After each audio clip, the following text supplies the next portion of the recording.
रहने वाले पाली के। आप कहाँ बैठे हैं, क्या वजह? हम अड्डे के ऊपर धरना पे बैठे सर। क्यों, क्या वजह है? ये वजह से कि हमारा अंडरपास बनना चाहिए। जैसे आप 3 किलोमीटर नूने जाएंगे, 3 किलोमीटर नूने जाएंगा, तो हमने समस्या से हमारी सीम सारी नूने रहेगी जंगल में। ढाणी बाई सरी सी मारी गाँव माँ से हम ढाणी में कैतरा पहुँचाएंगे, सिर के ऊपर हमारा वजन हम रोड पार कैतरा करांगा। जैसे कि करीडोन लगा देंगे, डोली ले जाए, कीड़ी भी नहीं जाए हमें, तो हम कैतरा जाएंगे मस, ये बताओ हमने। तो जैसे 2 मंत्री दूसरे जो अपने बनवारी लाल जी भी आए, तो बनवारी लाल नहीं आया? नहीं आए? आया था, मैंने नहीं आई मैं जिस। अच्छा हाँ। तो 2 मंत्री आने के बावजूद भी यदि समस्या का समाधान नहीं हुआ तो क्या मानते हैं, क्यों ऐसी क्या वजह हो रही है, क्यों नहीं समाधान हो रहा? ये समाधान हमारी कमजोरी से नहीं हुआ, अब हम कमजोर ताकत ले आएंगे। यानी सोची भाई कमजोर हो गया, हमारी कमजोरी से नहीं हुई। जिस दिन वोट लेना आया जब तो सब गाड़ी घूम थी, जब से सोच के ना उन्हें पूछड़ा लिया, बोला लिया और हमारी वोट देंगे। जब से हमने ज्ञान नहीं थो, ये हमने ज्ञान होए गो, हम नहीं हटाएंगे पीछा नहीं। पाली ये फाटक बन महिलाओं को उससे बनने से क्या फायदा होगा? हमने फायदा ये होगा कि हमारी सीम में हम नीचा निकट जाएंगे। हम उठे हैं सीम माँ से वजन ठावांगा, नुस्सी चढ़ाएंगा, नून उतरांगा, नूना से हम वजन ठावांगा, फिर हम नून उतरांगा। सीम मारी आ रह गया, सीम माँ से हम नून कितना वजन लेकर जाएंगा। मतलब पूरा आपको फ्लाईओवर क्रॉस करना पड़ेगा पूरा नीचे से? यदि अंडरपास बना देते हैं, अंडरपास बनाने से हम सीधा निकल जाएंगे। कहाँ के रहने वाले हैं? हम पाली का। पाली। क्या ये जो अंडरपास की मांग है वो क्या जायज़ है? जायज़ से, बहुत जायज़ से। हम जमींदार आदमी और हम दिन में 2 बरे तो जरूर आनो ऐसे हम जाएंगे कह तरह। और तुम्हारे को कोई रोजगार ही को नहीं, हम तो खेती का में सिर में रेत में धूल देकर कमाए उसे कि हम निकला कह तरह। फिर हमारे रोड पे घूमता रहेंगे, हम घर तो काम ही ना करा, फिर सिर पर बोझ धर दूंगा और बस फिर रोड पर घूमता रहा। तो ये अंडरपास है वो ये तो बहुत ज़रूरी है। हम कोई कोठी बंगला ना बनवा रहा, अपना बेटो नौकरी ना लगवा रहा, हम तो एक छोटो सो बाहर न कटवा काट दो बस। और हमने की जरूरत से नू बता दो, हमने कोई फोड़ तोड़ हम कर रहा ना। किन्हीं से नेताओं से कोई बात हुई हो आपकी? भाई वह आया जी छोटो मोटो वही तरह मीठी गोली देगा, वैसे आपको करवाऊंगा। हमने 1.5 महीना हुआ है बोल बैठा। ये मार गले तो काम तो सारा बर्बाद हो रोज से। बालक सी हमारा भूखा पिसाया डोल रहा सी, टांगर सी वह हमारा चार ना पड़ रो है। फिर हम उन्हें तुम्हारे क्या काम आ रहा, जब हम 10 दिन से तो उन्हें लुबेरो था पूरे कोई गाँव बस रोते और आज उन्हें ना दिख रहा हमें। अब पूरा कोई खाने आदमी भी सारे गाँव भी सब रहे। तो आप क्या चाहते हैं सरकार से? हम तो सरकार का नहीं, हमने तो एक रास्ता दे दिया, हमने कुछ जरूरत को नहीं। यदि सरकार ये निर्णय ज़्यादा देर तक लंबित रखती है, ज़्यादा देर तक नहीं बनाती है, तो फिर क्या रणनीति? हम तो उन्हें बैठा रहेंगे धरना पे, दूसरा जाने दो। हम तो सही भूखा पिसाया मरांगा, तो वही तरह मरांगा, रोड के ऊपर फिरता मरांगा, मुरे ही मर जाएंगा ना। दाऊं तो रात में भी दाऊं आशीर्वाद मिल जाएगा। रात में आप कहाँ रहते हैं? हम अपने घर में चले जाते हैं? हाँ, रात में तो भैया हम मानस रहते हैं हमारे उरे। हाँ बता भी। कहाँ के रहने वाले? गाँव है। पाली अंडरपास का मामला चल रहा है, क्या पूरा मामला है, क्यों जरूरी है? ये जरूरी इसलिए है जी, 15 किलोमीटर जो लेडीज़ को है हरा चारा लेने के लिए आना पड़ता है। इसलिए अगर अंडरपास नहीं होगा तो 15 किलोमीटर घूमना पड़ता है, तो परेशानी होती है, इसलिए अंडरपास की ज़रूरत पड़ती है। तो सरकार क्यों नहीं बना पा रही है, क्या वजह मान रहे हैं? दोनों के बीच में कहाँ तालमेल है? क्योंकि धरने पे बैठे हैं ग्रामीण, क्यों नहीं? ग्राम तो वैसे चंडीगढ़ पहुंचा हुआ है मामला, लेकिन अभी तक पास होकर नहीं आया है और ना कोई ऐसे साकार वो मिल रहे हैं जिससे हम संतुष्ट हो जाएं या कोई धरना मंजूर हो गया है। 2 तारीख का जैसे अब ज्ञापन सौंपने का मामला है, तो कोई निर्णय हुआ है? अभी तक कोई निर्णय नहीं हुआ है, इसलिए 2 तारीख को हम रेवाड़ी पैदल जाएंगे यहाँ से और उनको ज्ञापन सौंपेंगे। सरपंच साहब, पाली अंडरपास का मामला चल रहा है, क्या वजह मान रहे हैं कि वो क्यों ये फुटबॉल की तरह बना हुआ है? फुटबॉल की तरह तो प्रशासन ने बना रखा है। हमारी समस्या बहुत गहरी है, इससे तो मतलब हम जमींदारी में मतलब मर जाएंगे बिल्कुल, क्योंकि जितनी लंबाई बढ़ जाएगी उस पर उनके ऊपर से पशु भी ले जाने, कुछ चारा भी ले जाने, ईंधन भी ले जाने से ट्रैफिक कितना चलेगा, उनकी चपेट में आएंगे, कोई पशु चमक कर नीचे कूद गया आदमी के साथ वो भी मरेगा। कितनी दुर्घटनाएं, अगर सीधा अंडरपास मिल जाता है तो नज़दीक काम हो जाता है, हमारी लंबाई चौड़ाई घट जाती है और आसानी से हम अपने खेतों में कमा सकते हैं। किसान आंदोलन चल रहा है, सरकार किसान कैसी नीतियाँ लागू कर रही है, कहते हैं कि सबका साथ सबका विकास है, तो ये अंडरपास का जो मामला है किसानों से जुड़ा हुआ मामला भी है, तो क्यों क्या लाभ होगा अंडरपास बनने से किसानों? अंडरपास बनने से हमारी आर्थिक स्थिति मजबूत होगी, क्योंकि जो खर्चा तेल का बढ़ेगा, ऊपर से आने जाने में ट्रैक्टर होगा, कोई बात जोतने का साधन होगा, उसमें डीजल ज़्यादा लगेगा और वो वैसे अपना फसल लेंगे तब भी लगेगा, तो उसमें हमारे खर्चा कम आएगा। बात जोत भी होती है, 10 बार खेत में निकलता है, तो बात जोत में भी होगा। ये मतलब फ़ायदा होगा ज़मींदारों को, अगर किसानों को ये अगर अंडरपास निकल जाता है तो रास्ता बिल्कुल छोटा हो जाता है। दोनों जैसे ये 1 दर्जन से ज़्यादा गाँव आसपास में हैं, तो उनमें स्कूल भी होंगे? स्कूल पाली में महिला कॉलेज है, गर्ल्स कॉलेज, तो यहाँ जो है यहाँ बच्चे हैं इधर से आते हैं इन गाँवों से, दूसरी तरफ से JBT BEd कॉलेज भी है, सीनियर सेकेंडरी स्कूल भी है, हॉस्पिटल भी है, बैंक भी है, तो ये इन गाँवों का संपर्क यहीं से बना हुआ है, पाली से, तो इसलिए इनको ये सबसे ज़्यादा समस्या है। दूसरी तरफ से जितने जो बच्चे हैं स्कूल आने वाले हैं या जो युवा हैं वो सबको यहीं आना पड़ता है, मरीजों को भी यहीं आना पड़ता है, यहीं आना पड़ता है। बैंक में भी जैसे बोर्ड हुआ, ये और गाँव में लेना देना यहीं PNB शाखा है, उसमें यही है सब, तो इसलिए वो मतलब और गाँव को भी इससे ज़्यादा परेशानी है। तो मतलब आपकी क्या मांग है सरकार? हमारी मांग ही अंडरपास हमें बना के जल्दी दिया जाए। पाली अंडरपास का मामला काफ़ी लंबे समय चल रहा है, क्या पूरा मामला है, कैसे ग्रामीणों को न्याय मिल सकता है? देखना मामला तो ये है, जो 500 मीटर का जो खेती का जो रास्ता इनको जाने के लिए मिलता था पहले फाटक थी, अब वो पुल बनकर 6 से 7 किलोमीटर वन साइड का हो जाएगा, तो लोड शॉट हो गया 12 से 14 किलोमीटर। तो ये गलत है। जो ज़मींदार है, जो हमारी माता बहनें जो खेत में जाती है, सभी के घर ट्रैक्टर नहीं होते, जो ट्रैक्टर से अपना खेत का चारा ले आएंगे। आज तेल देख रहे हो आप लोग, तेल कितनी स्पीड से बढ़ता जा रहा है। तो अंडरपास बनने से जो ये पाली गांव के पास में जो ढानियाँ बची हुई है, पाली गांव इस साइड में हो गया और रेलवे लाइन के दूसरी साइड में इनकी जो ज़मीन है, तो ये जो लोग ढानी में बसे हुए हैं तो उनको बड़ी दिक्कत होगी। और अंडरपास बनने से इनको 6 से 7 किलोमीटर एक साइड का छोटा रास्ता पड़ेगा और सरकार ने इनकी मांगे माननी चाहिए।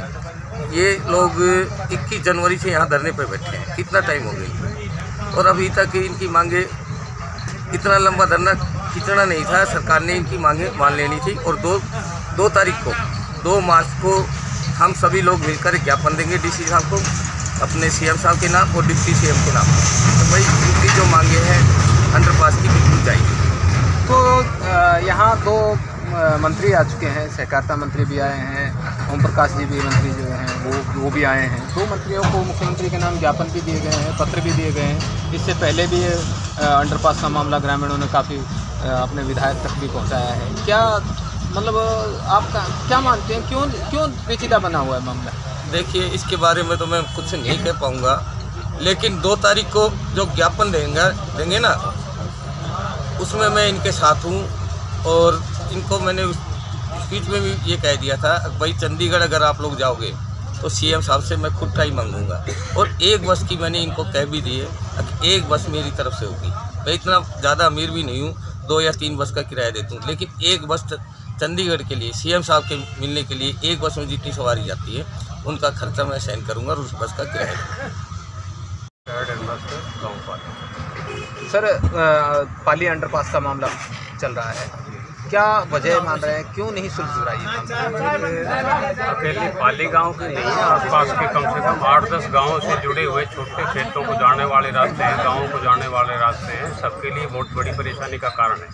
अगर ये अंडरपास नहीं बन पाता है तो इधर रेवाड़ी की तरफ 2 किलोमीटर जो घट है उसके ऊपर चढ़ेंगे, इधर मादरा गांव जाके 2 किलोमीटर वेस्ट में जाके उतरेंगे, फिर उसके बाद में सर्विस रोड से इसी फाटक के पास आने के लिए 6 किलोमीटर का चक्कर काटना पड़ेगा। आप सोचिए, जो औरतें दिन में 2 बार हरा चारा लाती हैं, खेती का सामान ढोना है, अनाज है, भूसा है, इसके लिए कितने चक्कर काटने पड़ेंगे, कितनी परेशानी होगी। इसके अतिरिक्त आसपास के गांव में जो खेतों में हमारे कम से कम 600 एकड़ भूमि इस रेल के पास पड़ती है, जो कि हमारे गांव के मुख्य उस फाटक के पार है।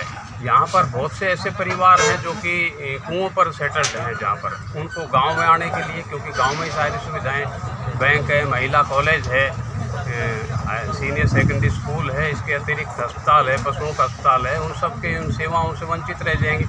कितने चक्कर काटने पड़ेंगे, कितनी परेशानी पड़ेगी। 2 मार्च का ज्ञापन सौंपने का कार्यक्रम है, तो क्या पूरा कार्यक्रम है? अभी तो डीसी साहब को मुख्यमंत्री के नाम से ज्ञापन देंगे। हमारी तो ये प्रक्रिया चल रही है, रफ एस्टिमेट बनाया जा चुका है, चंडीगढ़ भेजा जा चुका है। अब क्योंकि कितने परेशानी है, खेती की कटाई का काम शुरू हो चुका है। आपने देखा कितनी महिलाएं बैठी थी काम छोड़ करके, कितने पुरुष आते हैं, लगभग शाम को रात को भी यहाँ पर ही सोते हैं। तो लगभग कम से कम 200-300 की गैदरिंग रहती है पूरे दिन भर। ये समस्या को प्रशासन को इसलिए कि भाई बहुत ज़्यादा समस्या है, हमारी समस्या का जल्दी समाधान किया। मनेठी एम्स का जो मामला है जी, उनकी तरफ से भी जो पाली अंडरपास की जो कमेटी है उसको समर्थन देने की बात है। बिल्कुल, तो आसपास के सभी क्षेत्रों ने, इन कमेटियों ने, क्योंकि ये सारे लोकल एरिया से जुड़े हुए मामले हैं, सभी का समर्थन है और हमें पूरा विश्वास है कि सरकार इसके ऊपर सकारात्मक रूप अपनाएगी और जल्दी करेगी। लेकिन क्योंकि विलम्ब हो रहा है, इसीलिए हमें भी थोड़ा सा ये आश्वासन मिल जाए कि वे जल्दी आपका काम हो जाए। 2 मार्च का मुख्यालय तक पैदल कूच का भी पैदल मार्च का, इसमें महिलाएं भी बहुत बड़ी संख्या में होंगी और आसपास के गांवों के लोग, क्षेत्रवासी भी बहुत बड़ी संख्या में जाने लगे। इसी साहब को ज्ञापन देना मुख्यमंत्री के नाम। जी मैं एक्सेला पार्षद हूँ। बिल्लू जी, यहाँ अंडरपास का एक मामला चल रहा है पाली बस स्टैंड के पास, क्या पूरा? जी ऐसा है, पहले हमें पता नहीं था। जो ड्राइंग बनाई गई थी वो किसी ने हमें दिखाई नहीं। हम तो समझा ऐसा रास्ता रहेगा हमारे लिए। फिर साइड में फाटक बना दिया, शायद हमने सोचा ये फाटक हमारे लिए बनाया है। बाद में पता लगा टेम्प्रेरी है, ब्रिज बनने के बाद इसको हटा देंगे तो हमारा रास्ता बन जाएगा। हमने 1-2 बार जिस साहब से मिले, हमने लोकल मंत्री जी से मिले, हमने बनवार जी से मिले, उनके सामने समस्या रखी जी हमारी ये अंडरपास चाहिए हमें। तो उन्होंने कहा देखेंगे। राव साहब से मिले, इंद्र जी से मिले थे, हम देखेंगे। लेकिन कोई विशेषता या नहीं तो थी इसकी, हमें श्योरिटी नहीं दी गई कि आपका अंडरपास बन जाएगा, इसलिए हम करने की। ये ब्रिज बनने के बाद यहाँ से कट माजरा पड़ेगा, यहाँ से लगा हुआ 5 किलोमीटर आना, 5 किलोमीटर जाना, हमारा बढ़ जाएगा। खेत हमारे यहाँ बिल्कुल नज़दीक है, उसका समाधान तो हमें चाहिए। तो ग्रामीणों की मांग क्या है, क्या होना चाहिए? ये अंडरपास बनना चाहिए जी, हमारी ये मांग। अंडरपास नहीं। अंडरपास बनने से कौन से गांवों को फ़ायदा होगा? अंडरपास पाली तो हमारा गांव है जी, गोरडा हुआ, नांदा हुआ, ये मान बड़वाड़ी हुए, खालेट हुए, यहाँ से काफ़ी लोग निकलते हैं। इधर फिर भाड़ की माजरा हुआ, क्या नाम है, माजरा की सीम और भाड़ की सीम के हमारे साथ टच में है। एक दर्जन गाँव बताते हैं कि 1 दर्जन गाँवों को जिससे ज़्यादा गाँव चल जाएंगे जी, हिसाब लगाओगे तो 20 करीब गाँव चल जाएंगे। तो इन गाँवों की कितने मतदाता होंगे?